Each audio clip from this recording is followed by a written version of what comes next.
విన్నారా మీ అబ్బాయి మాటలు? అమ్మా నువ్వు అమ్మాయి పక్కన నిలబడు. చెల్లి నువ్వు కూడా. రే ఇప్పటి వరకు నువ్వు ఆడదాని గురించి మాట్లాడిన మాటలు తిరిగి ఒక్కసారి మాట్లాడు. అమ్మా చెల్లి కూడా ఆడవలేరా? మాట్లాడు. అమ్మా చెల్లి దానిలా ప్రవర్తించే మనుషులు కాదు. అవునవును, అటువంటి పవిత్రమైన ఇంట్లో దుర్వాసన కొట్టే మాటలతోనూ చేతలతోనూ నువ్వు ఒక్కడే పుట్టుకొచ్చావు.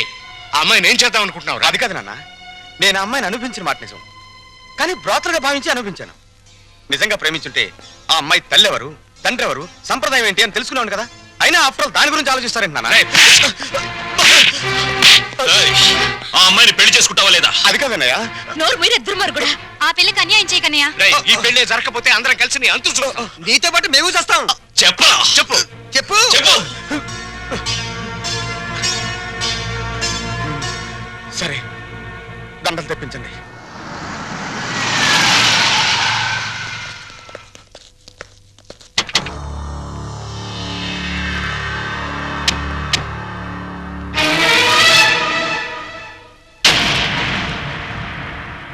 బావా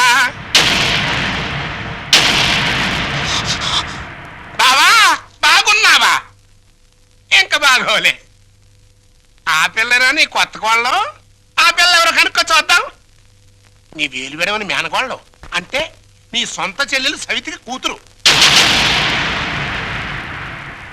ఈ నా కీపే నీ కొత్త కోడలకి జన్మభూమి.